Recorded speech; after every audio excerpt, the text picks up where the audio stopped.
أعوذ بالله من الشيطان الرجيم. بسم الله الرحمن الرحيم. سأل سائل بعذاب واقع للكافرين ليس له دافع من الله ذي المعارج. تعرج الملائكة والروح إليه في يوم كان مقداره 50,000 سنة فاصبر صبرا جميلا إنهم يرونه بعيدا ونراه قريبا يوم تكون السماء كالمهل وتكون الجبال كالعهن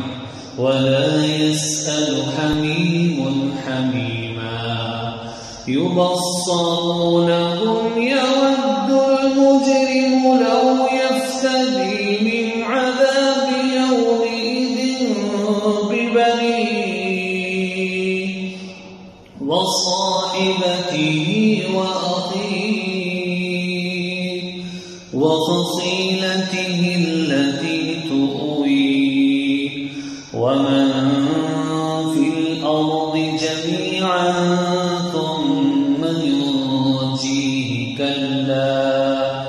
إنها لظى نزاعة للشوى تدعو من أدبر وتولى وجمع فأوعى إن الإنسان خلق هلوعا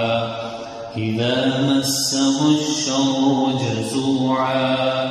وإذا مسه الخير منوعا إلا المصلين الذين هم على صلاتهم دائمون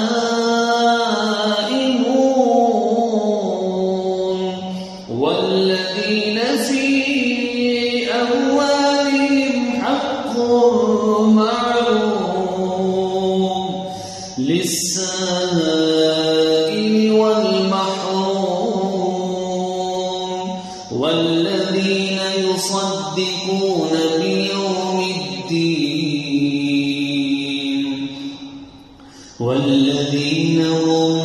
من عذاب ربهم مشفقون إن عذاب ربهم غير مأمون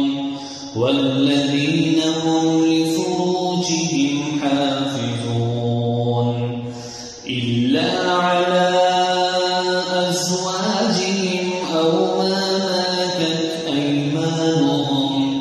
فإنهم غير ملومين فمن ابتغى وراء ذلك فأولئك هم العادون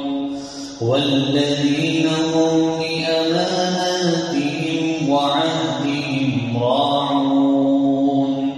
والذين هم بشهاداتهم قائمون والذين هم على صلاتهم يحافظون